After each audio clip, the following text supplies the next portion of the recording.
नमस्कार बच्चों, आप देखना शुरू कर चुके हैं online classes for class 12 physics. और आज का वीडियो हमारा सर्किट एनालिसिस पे बेस्ड है। ये बहुत बहुत इम्पॉर्टेंट टॉपिक है। इस टॉपिक में हम पढ़ेंगे कोई भी इलेक्ट्रिकल सर्किट जो है, उस सर्किट में को जब हम सॉल्व करते हैं तो किन किन पैरामीटर्स को हमें कैलकुलेट करना होता है, और उस सर्किट के एलिमेंट्स क्या क्या होते हैं, और उसको सर्किट क्यों बोलते हैं, और उस सर्किट में नोड कहाँ पे है, जंक्शन कहाँ पे है, या लूप क्या है, इनकी क्या इंपॉर्टेंस है, और ओपन सर्किट्स क्या होते हैं, क्लोज सर्किट क्या होते हैं, और जो भी अननोन चीज़ें हैं जो भी हमें इस सर्किट की हेल्प से कैलकुलेट करनी है, उसमें हमारे कौन कौन से एप्लीकेशंस हम यूज करेंगे, उन उन एप्लीकेशंस को समझने की कोशिश करेंगे। और इस बार से हम क्या करेंगे, अभी के जो टॉपिक्स हैं आगे, हम न्यूमेरिकल की हेल्प से थियोरेटिकल कॉन्सेप्ट को समझने की कोशिश करेंगे। जनरली हम थियोरी से न्यूमेरिकल की ओर आते हैं, तो अभी हम न्यूमेरिकल को लेते हुए थियोरेटिकल चीज़ों को सीखने की कोशिश करेंगे। आइए स्टार्ट करते हैं सर्किट एनालिसिस। इसके अंतर्गत हम पहली चीज़ हम जानना चाहेंगे कि किसी भी सर्किट को सॉल्व करने में हम किन किन पैरामीटर्स को कैलकुलेट करते हैं, या इसकी हेल्प से हम क्या क्या चीज़ें फाइंड कर सकते हैं। पहली बात तो हम उस सर्किट का जो भी दिया हुआ है हमें इक्विवेलेंट रेजिस्टेंस निकाल सकते हैं। दूसरी चीज़, उसके आर्म्स में हर रजिस्टर या उनके थ्रू उसमें करंट निकाल सकते हैं। उस आर्म में कितनी करंट है, या किसी भी वो रजिस्टर के अक्रॉस कितनी करंट फ्लो हुई है, या पोटेंशियल डिफरेंस निकाल सकते हैं इन्हीं दो टर्मिनल्स के बीच में। इसके अलावा हम कैलकुलेट कर सकते हैं पावर, कितना पावर डिसिपेट किया है, या कितना हीट लॉस हुआ है, या कितना उसका हीटिंग इफेक्ट है। ये सब चीज़ें हम इसकी हेल्प से करेंगे सर्किट सॉल्विंग में। तो इसके लिए हमें पहले जानना पड़ेगा कि सर्किट में जो सर्किट के एलिमेंट्स हैं वो क्या क्या होते हैं। सर्किट एलिमेंट्स क्या हैं हमारे लिए? तो सर्किट एलिमेंट्स में आते हैं मेनली दो टाइप के एलिमेंट्स हैं हमारे पास।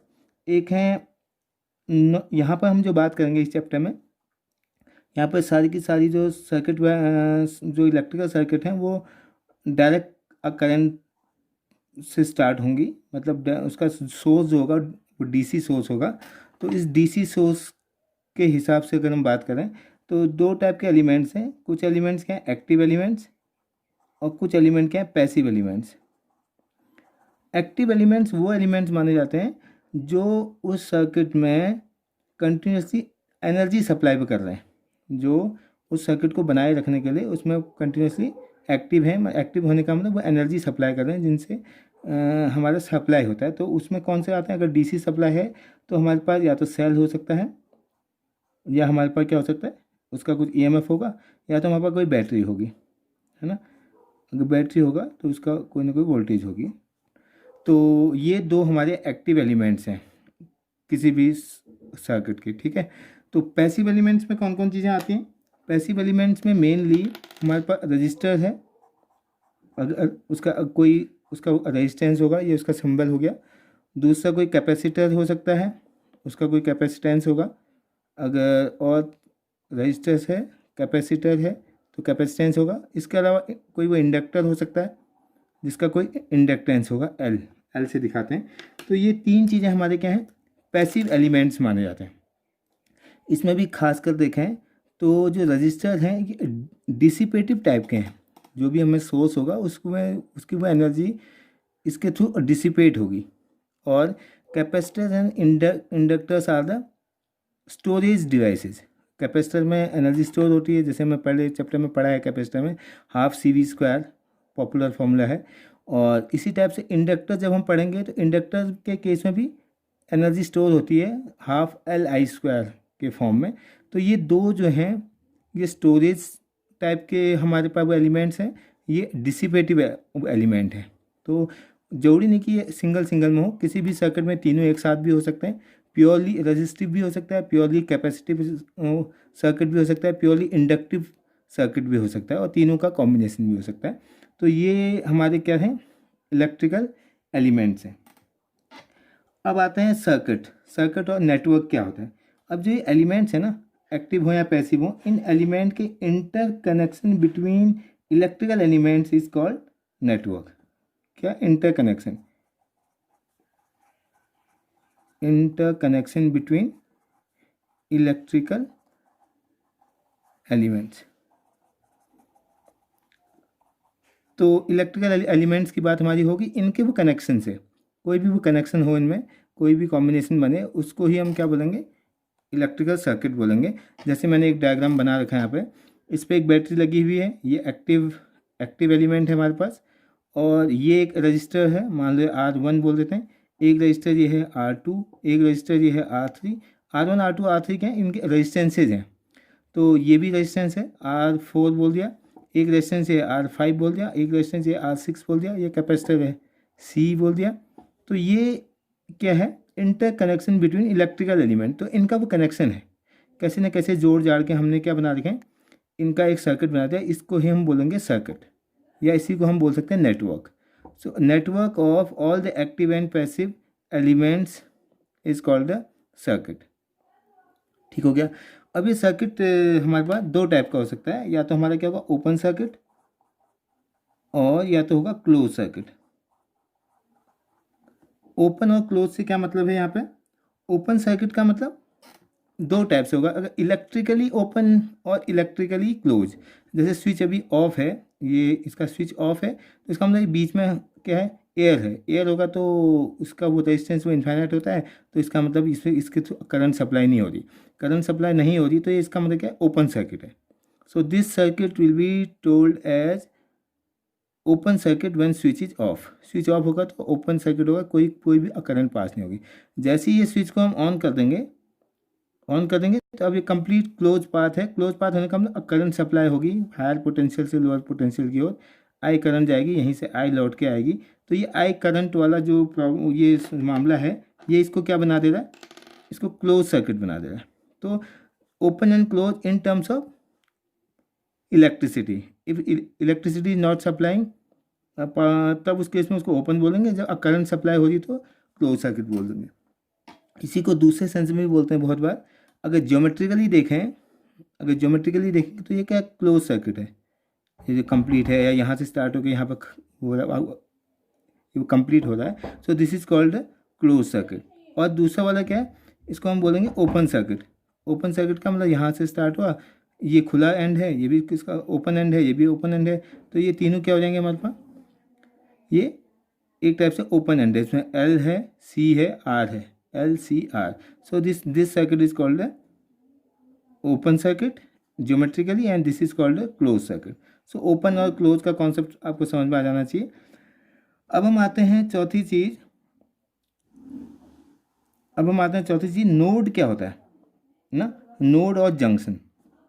किसी भी ओपन या क्लोज सर्किट है जहाँ पर एक से ज़्यादा इलेक्ट्रिकल कंपोनेंट्स किसी पॉइंट पे हैं, तो उस पॉइंट को हम बोलेंगे नोड, या उस पॉइंट को बोलेंगे जंक्शन। जैसे इस डायग्राम में देखें तो इस यहाँ पर हमारा एक ही क्या लगा है, एक ही बैटरी लगी हुई है, या एक सेल लगा है, इस साइड कुछ नहीं है, तो इसको हम क्या ये वाले को नहीं बोल सकते हम यहाँ पर, ये कोई नोड नहीं है, ना कोई जंक्शन है। लेकिन इस पॉइंट पर चेक करो, एक रजिस्टर ये जुड़ा है, ये भी जुड़ा है, ये भी जुड़ा है, ये भी जुड़ा है, 1 2 3 4 रजिस्टर एक साथ हैं, 4 रजिस्टेंसेस हैं, तो इसको हम क्या बोलेंगे, नोड। और ये क्या है, वो जंक्शन भी बोल सकते हैं।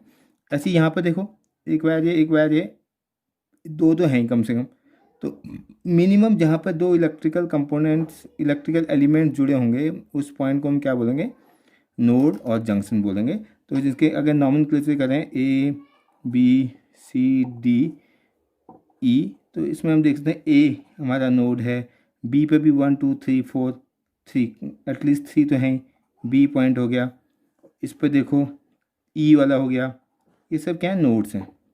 तो हमें नोड पहचानना वो आना चाहिए, क्योंकि नोड और पहचानना आएगा तो या हमें जंक्शन पहचानना आना चाहिए, क्योंकि आगे जाकर हम जब किरचॉफ लॉ वगैरह वो करेंगे, उस टाइम पर हमें जंक्शन रूल की ज़रूरत पड़ेगी, तो वहाँ पर हमें पहचान में आना चाहिए कि नोड क्या है या वो जंक्शन क्या है।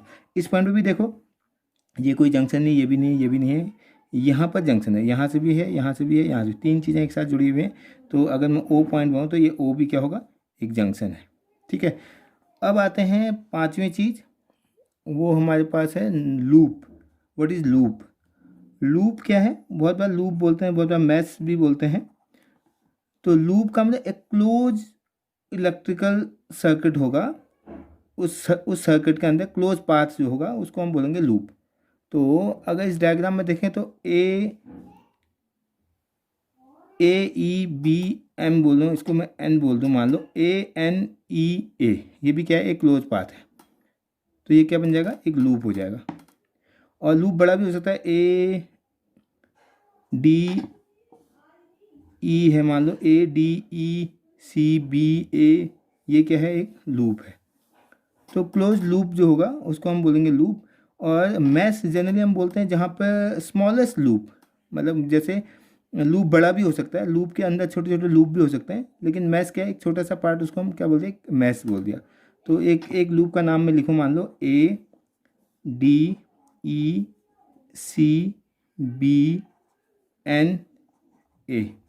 ए से स्टार्ट करके मैं फिर से ए पर आ गया, तो ये एक लूप हो गया। इसके अंदर और स्मॉलर लूप्स हैं, उनको हम मैश बोल सकते हैं, जैसे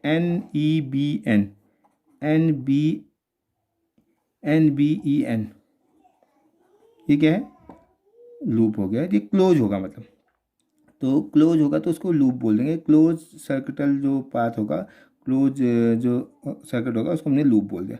अब हमारे पास ये है कि हमारे पास कुछ टूल्स हैं, इन टूल्स की हेल्प से हम ये जो अननोन हमने स्टार्टिंग में बोले थे उनको हम फाइंड कर सकते हैं with the help of Ohm's law.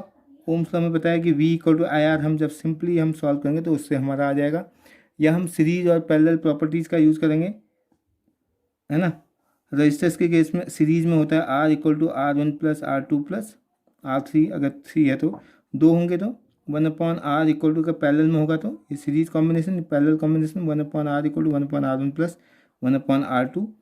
इसकी प्रॉपर्टीज़ का मतलब है कि इसके अलावा क्या क्या होता है, जैसे हमारा वोल्टेज जो है वो ब्रेक होता है, स्प्लिट होता है, इसमें जो है करंट स्प्लिट होता है, मतलब डिवाइड होता है, इसमें वोल्टेज डिवाइड होता है, इसमें सीरीज में।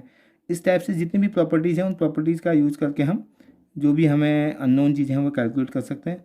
किरचॉफ लॉ, जो कॉम्प्लेक्स सर्किट होंगे, हमारे कॉम्प्लेक्स होंगे जिनको हम नॉर्मल सीरीज पैरेलल या ओम्स लॉ से नहीं कर पा रहे हैं, उन पर हम ये अप्लाई करेंगे। इसमें भी एक मैश लॉ या लूप एनालिसिस होगा, नोडल एनालिसिस होगा, इनके बारे में हम आगे बात करेंगे।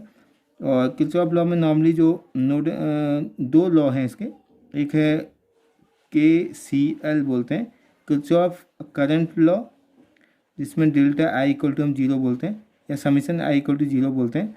और दूसरा है किरचॉफ्स वोल्टेज लॉ, जिसमें नेट वोल्टेज = 0 बोलते हैं, तो वो लूप के अंदर। लेकिन जरूरी नहीं कि नेट वोल्टेज 0 हो, नेट वोल्टेज नॉन जीरो भी हो सकता है, उसके इसमें लूप नहीं होगा, मतलब ओपन होगा, पूरा ओपन एंड होगा, या एक कोई आर्म होगा, उसके थ्रू कर सकते हैं। लेकिन अगर लॉ की बात करें तो किरचॉफ लॉ के अकॉर्डिंग जंक्शन रूल, और जो इसी को जंक्शन रूल भी बोलते हैं, इसी को लूप लॉ भी बोलते हैं, ठीक है। इसी के अलावा एक और मेथड हम यूज़ कर सकते हैं सिमेट्री कंसिडरेशन से। अगर हमारे पास जो सर्किट है वो सिमेट्रिकल है तो उसके बेस पर भी हम कुछ चीज़ें सॉल्व कर सकते हैं। इसके अलावा और भी मेथड हैं, डेल्टा वाई कन्वर्जन से हम कर सकते हैं, थेवेनिन थ्योरम होती है, नॉर्टन थ्योरम है। इन जो और भी कॉम्प्लेक्स जो सर्किट्स हैं वो आप हायर क्लासेज में पढ़ेंगे, उनको हम करेंगे। तो अब अगले वीडियोज़ में हम क्या करेंगे, न्यूमेरिकल की हेल्प से हम जो भी थियोरेटिकल पार्ट्स होंगे उनको सीखने की कोशिश करेंगे। Okay, thank